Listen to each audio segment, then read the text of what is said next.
Hello, and welcome to another video from me. This is going to be a little different from those I've done before. And the two bases in front of you are from my 6mm Blenheim project.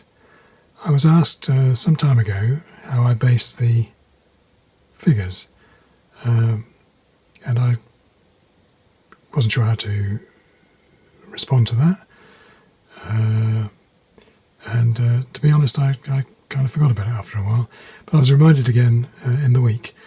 So this is an attempt to show you how I do basing for this particular project. We have an infantry battalion and we have a cavalry regiment, a couple of squadrons in fact. I always mark underneath which unit it is, and this is from Rosel's division, Buisson-Soirs Brigade, and it's the 2nd Battalion of the Regiment de la Reine.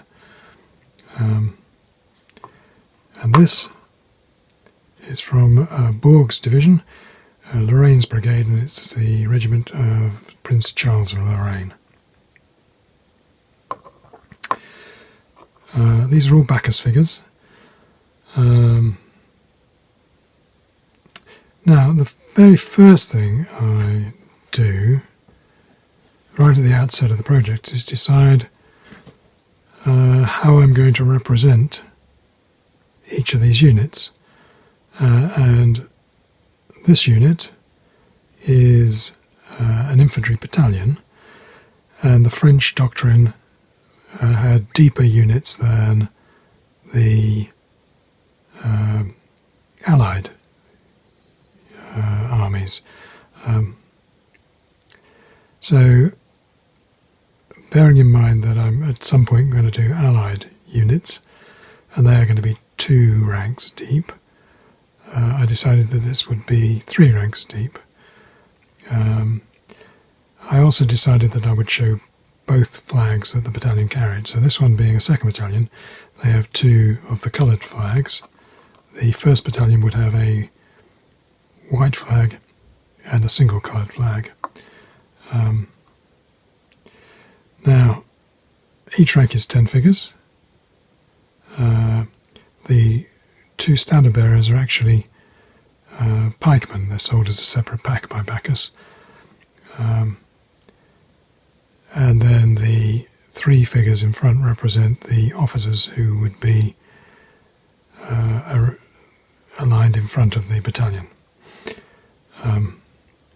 On the horse, I've got the rank of other ranks, and then a command group in front.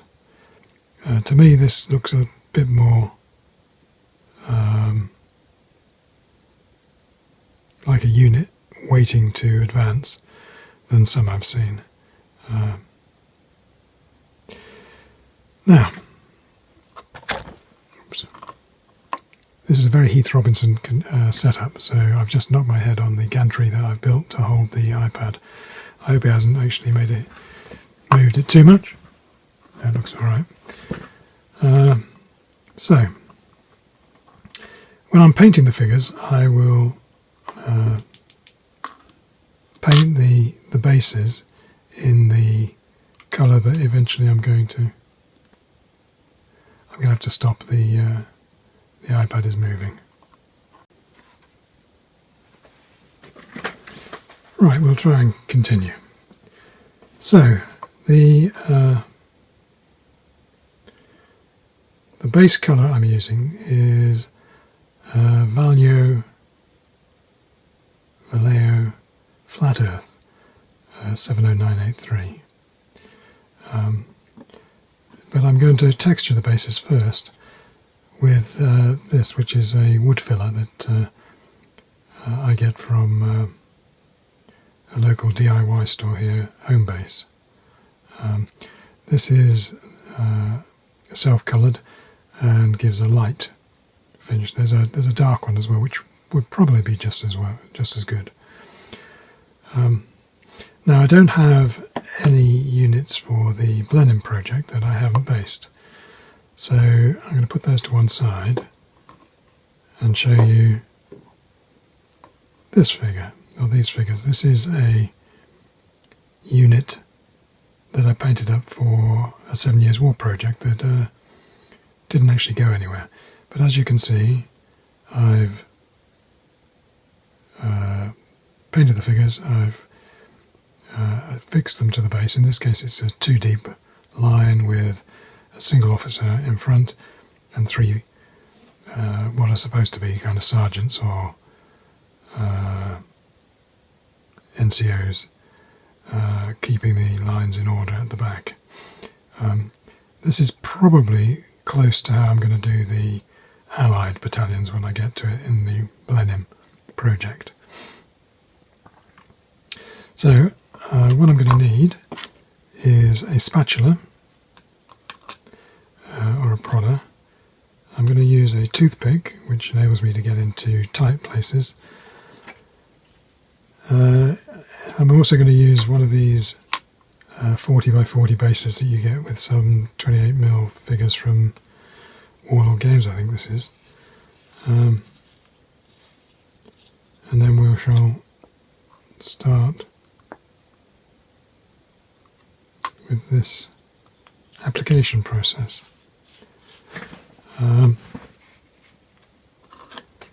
So, it's very straightforward. Place them on the spatula, move it onto the base,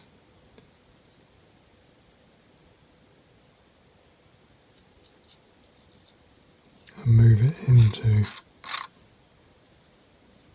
the figure. You don't have to be too careful with this, apart from trying to keep it off the figures, of course. But I'm not trying to get it smooth. I quite like the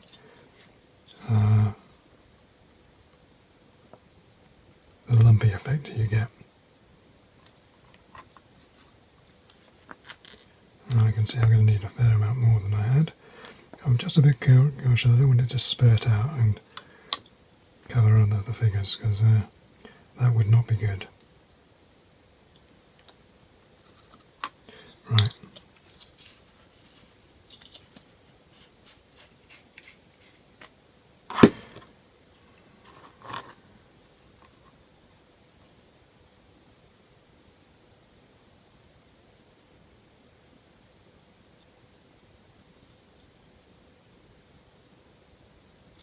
I'm trying to cover up the edges of the bases as best I can.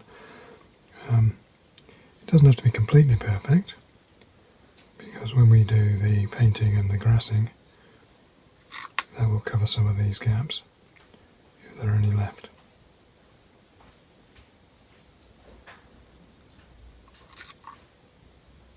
Got to be a bit careful around these individual figures.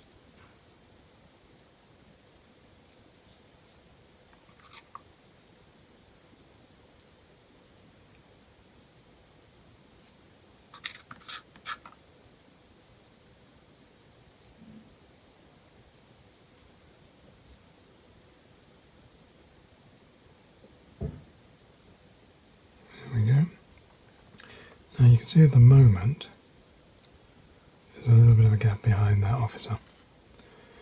So I'm going to put a bit of stuff there and I'm going to try and poke it round.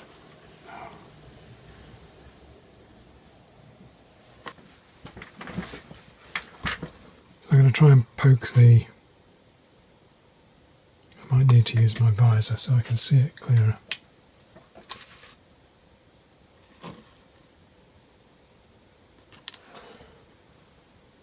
And there we go.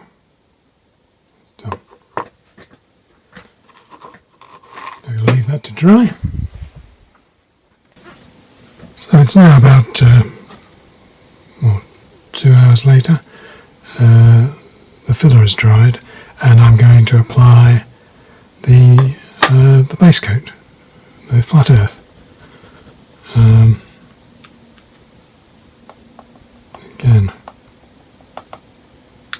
should work alright, just like that. brush, doesn't have to be terribly, and just dash it all on. Be careful not to go up onto the figures. And, very straightforward. There was a bit of a lacuna in the last bit. I put the goggles on and then didn't think to check that the camera could still see what I was working on, and indeed it couldn't.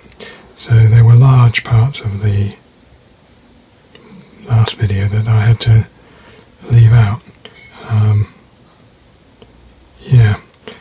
Nothing on the table, or if there was something on the table it was obscured by the top of the visor. Not clever, but you know, it's first time, and we live and learn, I hope. I'm not wearing the visor at the moment, I don't need it for this. This bit doesn't take any time at all.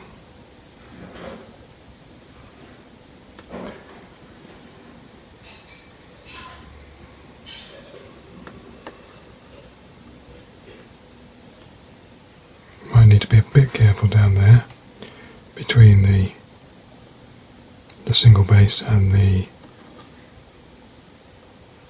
rank.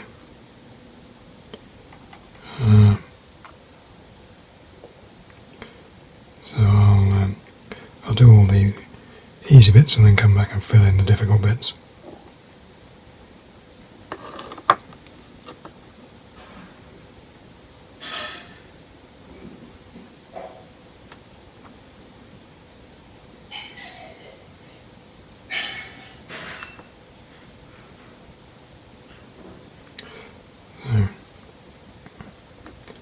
You might see in this layout, between the two ranks of soldiers down there, I put a little bit of cardboard before I stuck the figures on, and that was to ensure that there was no deep trench between them, because I didn't want to have to get in there with filler. That would have been a really tricky job. Doing it this way, you can paint it flat earth before you put the figures on as well. And the only thing we're going to have to think about is how we're going to try and grass down the middle.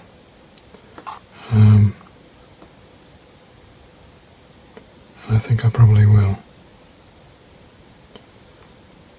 So, now, one of the reasons I use this filler is that, unlike some others you can get that are a bit cheaper, it's not supposed to shrink, and I don't want it to shrink away from the front of the base, or indeed around the figure bases. The other reason I use it is that if there is a chip at some point in the future, the brown is a lot more forgiving than white would be. I've had that in the past. It stands out really, really strongly if some of the painted surface gets knocked off. Anyway, that then is completed. I'll let that dry and come back and do the grassing. Okay, it's now another couple of hours since I painted the base, and I'm ready to flock. I've got the flock here. It's a springtime grass, quite light green. I'm using simple PVA glue. I got this in the works, I think. Pretty cheap. I don't need much of it, so I've just put a little bit on here. Oops, I'm always doing that. I've got two old brushes. Now I'm going to try and remember to keep the figures in the middle here. So the first thing I'm going to do is try and get some PVA down the middle.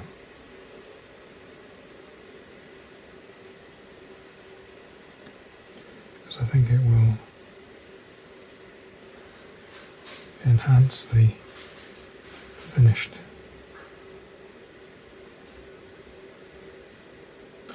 Right, that was quite straightforward. Now I'm going to use tweezers. I find it easier to pick up with tweezers, to be honest, rather than pinching with fingers. I'm just going to drop that onto the top. And then I don't use a static thing. I've never found a need, to be honest.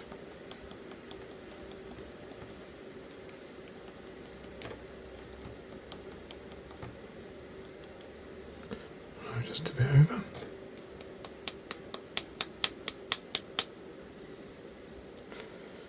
So down the middle, then we've got a little bit of grass, which is the effect, oops, again, I was trying to convey. Now, I'm going to do around about 50% coverage of grass. I just find that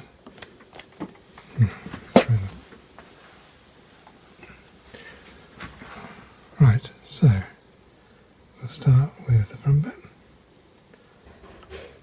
And there's a bit of a hole there, so I'll try and put some grass in there to distract from it. Down the front here. Trying to get irregular box.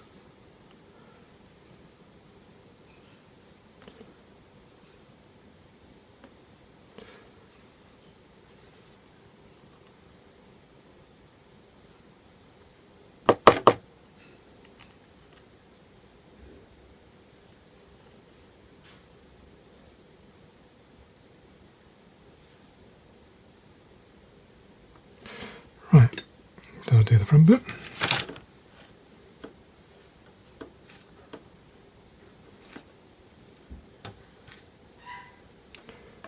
And then give it a good tap.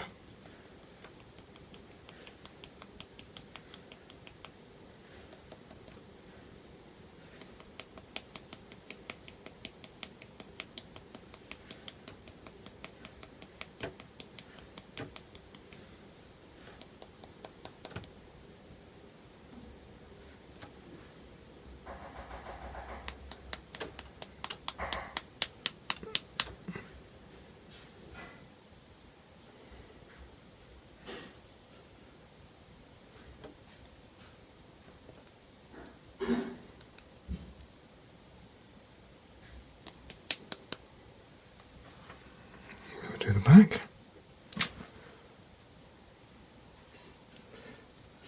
There's a bit of an unsightly gap there. And put it back there.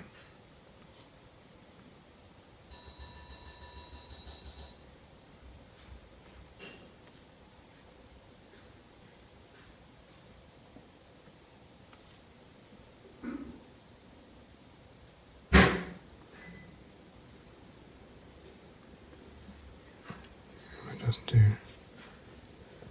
a little bit on the end here, just to hold it all in.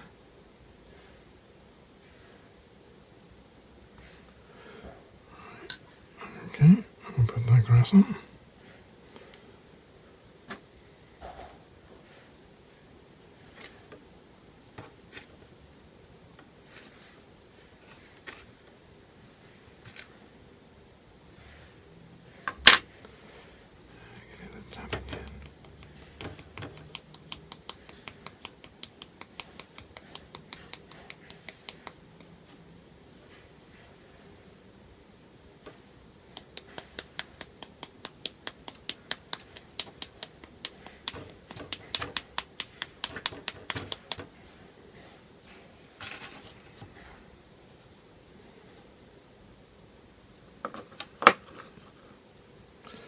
Right. And there we are.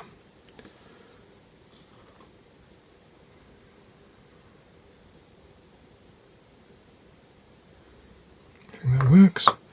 So we'll let that set for a little while, and then we'll just do the final stage.